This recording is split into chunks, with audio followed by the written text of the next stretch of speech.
నమస్తే welcome to ఎడ్యునైన్ educational bulletin updates చూద్దాం. రాష్ట్రంలో పాఠశాలలు పునః ప్రారంభమైన నేపథ్యంలో సీఎం రేవంత్ రెడ్డి ఉన్నతాధికారులతో సమీక్షించారు. ప్రతి విద్యార్థికి నాణ్యమైన విద్య అందించాలన్నదే తమ ప్రభుత్వ లక్ష్యమన్నారు.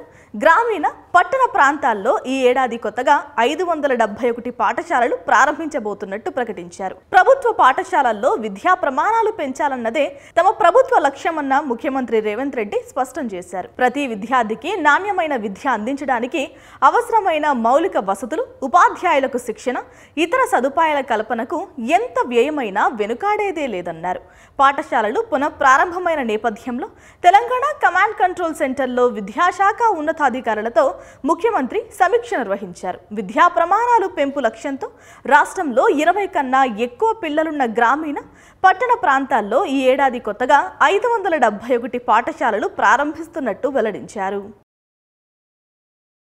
దేశంలోనే మొట్టమొదటి విదేశీ విశ్వవిద్యాలయం కేంద్రీకృత విద్యానగరాన్ని నవీ ముంబైలో ఏర్పాటు చేస్తున్నట్టు ముఖ్యమంత్రి దేవేంద్ర ఫడ్నవీస్ ప్రకటించారు. అగ్రశ్రేణి అంతర్జాతీయ సంస్థల నుంచి ప్రధాన పెట్టుబడులు భారతదేశ విద్యా పర్యావరణ వ్యవస్థను అంతర్జాతీయకరించే దిశగా ఇది ఒక మైలురాయి చర్యగా మహారాష్ట్ర సీఎం దేవేంద్ర ఫడ్నవీస్ అన్నారు. ఇది ప్రపంచ విశ్వవిద్యాలయాల ఆఫ్ షోర్ క్యాంపస్ను నిర్వహిస్తుంది. వేవ్ సమ్మిట్ 2025లో city and industrial development corporation, York విశ్వవిద్యాలయం, అలాగే వెస్టర్న్ ఆస్ట్రేలియా విశ్వవిద్యాలయంతో 3000 కోట్ల విలువైన అవగాహన ఒప్పందాలపై సంతకం చేసుకున్నారు. TSESET 2025 కౌన్సిలింగ్ తేదీలను ప్రకటించారు. రిజిస్ట్రేషన్ ప్రక్రియను జూన్ 14న ప్రారంభిస్తారు. అభ్యర్థులు ప్రాసెసింగ్ ఫీజు చెల్లించి వెరిఫికేషన్ కోసం తమ స్లాట్లను బుక్ చేసుకోవడం ద్వారా జూన్ 18 వరకు TSESET 2025 కౌన్సిలింగ్ కోసం నమోదు చేసుకోవచ్చు. రౌండ్ 1 కోసం వెబ్ ఆప్షన్స్ ప్రక్రియ జూన్ 17 నుంచి 21 పెట్టుకోవచ్చు. సీట్ల కేటాయింపు ఫలితం జూన్ 25న ప్రకటిస్తారు. అభ్యర్థుల ర్యాంక్, ప్రాధాన్యతలు, సీట్ల లభ్యత, కేటగిరీ ఆధారంగా సీట్ల కేటాయింపు జరుగుతుంది. కేటాయించిన తర్వాత అభ్యర్థులు తమ పత్రాలను ధృవీకరించడం ద్వారా, అలాగే రుసుము చెల్లించడం ద్వారా వారి ప్రవేశాన్ని నిర్ధారించుకోవాలి. తెలంగాణ ప్రభుత్వం విద్యా ప్రమాణాల పెంపునకు కీలక చర్యలు చేపట్టింది. ఈ విద్యా సంవత్సరం నుంచి 210 ప్రభుత్వ ప్రాథమిక పాఠశాలల్లో ప్రీ ప్రైమరీ తరగతులు ప్రారంభించనుంది. ఈ తరగతుల కోసం ప్రతి పాఠశాలలో ఒక విద్యా వాలంటీర్, ఒక ఆయాను నియమించనున్నారు. వాలంటీర్కు నెలకు 8,000 రూపాయలు, ఆయాకు 6,000 గౌరవ వేతనం ఇవ్వబోతున్నారు. రాష్ట్రంలోని ప్రభుత్వ పాఠశాలల ఉపాధ్యాయులకు ముఖ గుర్తింపు హాజరు అంటే ఫేషియల్ రికగ్నైజేషన్ సిస్టమ్ విధానాన్ని అమలు చేసేందుకు విద్యాశాఖ సమాయత్తమవుతోంది. పాఠశాల విద్యాశాఖలో DSE, SRS అనే యాప్ ఉండగా ఇప్పటి వరకు విద్యార్థుల నమోదు, హాజరు తదితర మాడ్యూళ్లు ఉన్నాయి. 2 ఏళ్లుగా విద్యార్థుల హాజరును SRC విధానంలోనే మొబైల్ సాయంతో తీసుకుంటున్నారు. వాస్తవానికి ఉపాధ్యాయుల హాజరు నమోదు అత్యంత ముఖ్యమైన కొన్ని కారణాల వల్ల వాయిదా వేస్తూ వస్తున్నారు. తాజాగా ఉపాధ్యాయుల హాజరుపైన విద్యాశాఖ దృష్టి సారించింది. పాఠశాల విద్యాశాఖ సంచాలకుడు EV నరసింహారెడ్డి ఆదేశాల నేపథ్యంలో సమగ్ర శిక్ష అధికారులు తాజాగా DSE, SRC యాప్లో స్టాఫ్ రిజిస్ట్రేషన్, స్టాఫ్ అటెండెన్స్ పేరిట కొత్త మాడ్యూళ్లను రూపొందించారు. కాకపోతే విద్యాశాఖ నుంచి ఇంకా ఆదేశాలు వెలువడలేదు, త్వరలోనే రావచ్చని భావిస్తున్నారు. వేసవి సెలవుల తర్వాత పాఠశాలలు తెరుచుకోవడంతో విద్యార్థుల కోసం RTC శుభవార్త చెప్పింది. 10వ తరగతి వరకు ఉచిత బస్సు పాస్ పొందడానికి సిద్ధంగా ఉండండి. పాత పాస్లను మార్చుకుని కొత్త వాటి కోసం దరఖాస్తు చేసుకోండి. ఇంటర్, డిగ్రీ విద్యార్థులకు రాయితీ పాస్లు అందుబాటులో ఉన్నాయి. మరిన్ని వివరాల కోసం RTC వెబ్సైట్ను సందర్శించండి. ఆలస్యం చేయకండి, ఈ అవకాశాన్ని సద్వినియోగం చేసుకోండి అంటుంది RTC. 2025-26 విద్యా సంవత్సరంలో ప్రభుత్వ మరియు ఎయిడెడ్ పాఠశాలల్లో క్లాస్ 1 నుండి 10వ తరగతి వరకు ఉన్న 36 లక్షల మంది విద్యార్థులకు 953 కోట్ల రూపాయల విలువైన విద్యా కిట్లను పంపిణీ చేస్తున్నారు. ఆంధ్రప్రదేశ్ ప్రభుత్వం మరో కీలకమైన నిర్ణయం తీసుకుంది. సాంఘిక సంక్షేమ గురుకుల పాఠశాలలు, కళాశాలల్లో చదివే విద్యార్థులకు కాస్మోటిక్ కిట్లు ఇవ్వాలని నిర్ణయించినట్టు తెలిపింది. గతంలో కాస్మోటిక్ ఛార్జీలు ఇచ్చేవారు. అయితే నగదు రూపంలో ఇచ్చే బదులుగా విద్యార్థులకు కాస్మోటిక్ కిట్లు పంపిణీ చేయాలని నిర్ణయం తీసుకున్నట్టు సమాచారం. మొత్తం 12 రకాల వస్తువులతో కాస్మోటిక్ కిట్లు ఇవ్వాలని ప్రభుత్వం నిర్ణయం తీసుకుంది. ఆంధ్రప్రదేశ్ ప్రభుత్వం ఉపాధ్యాయ నియామకానికి సంబంధించి నిర్వహిస్తున్న డిఎస్సి పరీక్షను నిలిపివేయాలన్న పిటిషన్ను సుప్రీంకోర్టు తిరస్కరించింది. ఇప్పటికే పరీక్షా ప్రక్రియ ప్రారంభమైందని, ఈ అంశంలో ఆంధ్రప్రదేశ్ హైకోర్టును ఆశ్రయించాలని ధర్మాసనం స్పష్టం చేసింది. పరీక్ష వేర్వేరు షిఫ్టుల్లో వేరువేరు ప్రశ్నాపత్రాలతో నిర్వహించడాన్ని ప్రశ్నించిన పిటిషనర్ తరపు న్యాయవాది నార్మలైజేషన్ విధానం అన్యాయమని వాదించారు. అయితే ఇప్పటికే లక్షల మంది అభ్యర్థులు పరీక్షలు రాసిన నేపథ్యంలో వాటిని నిలిపివేయడం సాధ్యం కాదని అదనపు సొలిసిటర్ జనరల్ ఎస్వి రాజు ప్రభుత్వం తరపున వాదించారు. పరీక్షలు ప్రారంభమైన తర్వాత వాటిని నిలిపివేయాలన్న కోర్టుల ఆదేశాలు అసంబద్ధమని జస్టిస్ మన్మోహన్ వ్యాఖ్యానించారు.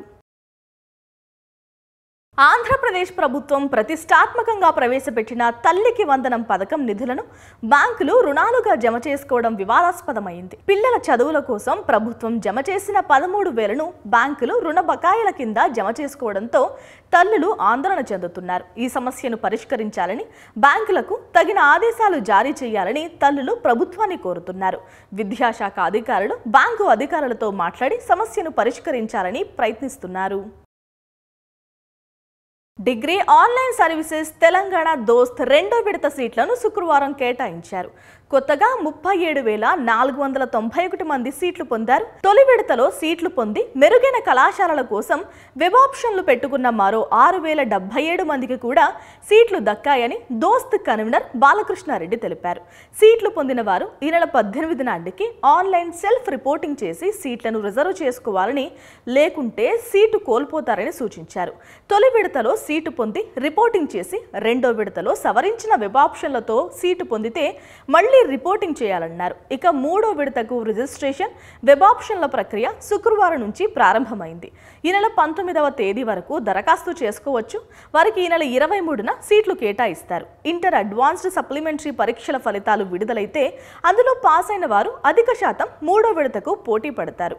సప్లిమెంటరీ పరీక్షా ఫలితాల విడుదల తేదీని ఇంకా అధికారికంగా ప్రకటించలేదు. ఈ నెల 18 నుంచి 20వ తేదీ మధ్య ఉండొచ్చని అంచనా వేస్తున్నారు.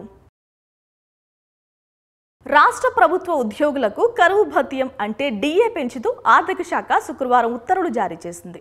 మూల వేతనంలో డిఏను 26.39 నుంచి 30.03% పెంచింది. నికరంగా 3.64% పెరిగిందన్నమాట. దీనిని జూలై నెలలో జీతంతో కలిపి జూలై 1 నుంచి చెల్లిస్తారు. 2023 జనవరి నుంచి డిఏ పెంపు అమల్లోకి వచ్చింది. అప్పటి నుంచి 2025 మే వరకు ఇవ్వాల్సిన బకాయిలను ఉద్యోగుల పిఎఫ్ ఖాతాల్లో జమ చేయబోతున్నారు. మార్కెట్ కమిటీలు, ఎయిడెడ్ విద్యాసంస్థలు, విశ్వవిద్యాలయాలు, స్థానిక సంస్థల ఉద్యోగులకు ఈ పెంపు వర్తించనుంది.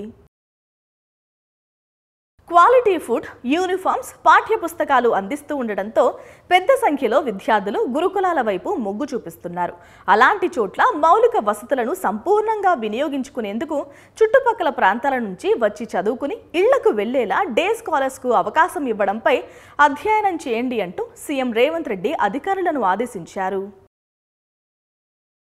ఇజ్రాయెల్ దాడుల నేపథ్యంలో ఇరాన్లో చదువుతున్న భారత విద్యార్థులు తీవ్ర భయాందోళనలో చిక్కుకుపోయారు.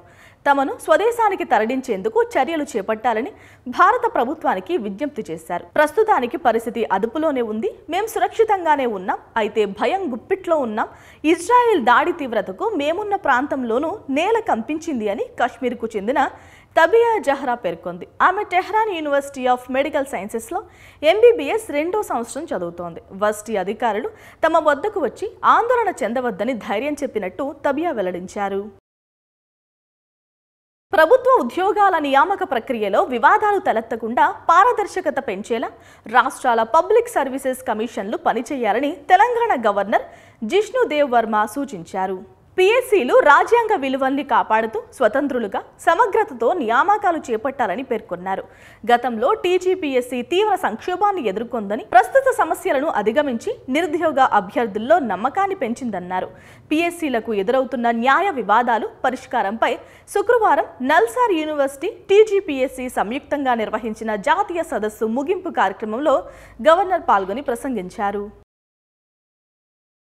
విద్యా సంస్థలకు చెందిన ఫిట్నెస్ లేని బస్సులు గణనీయ సంఖ్యలో పట్టుబడుతున్నాయి.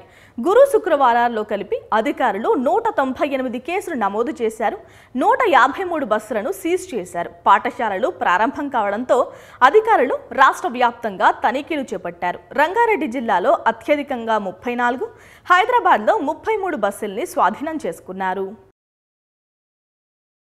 ఇంజనీరింగ్ కళాశాలల్లో ప్రతిసారి ఫీజులు పెరుగుతూ ఉండడంపై సీఎం రేవంత్ రెడ్డి ఆగ్రహం వ్యక్తం చేశారు. ఇలా పెరుగుతూ పోతుంటే చివరికి కరీంనగర్ కోటా సీట్లలో చేరడానికి కూడా విద్యార్థులు వెనకడుగు వేస్తారంటూ వ్యాఖ్యానించారు.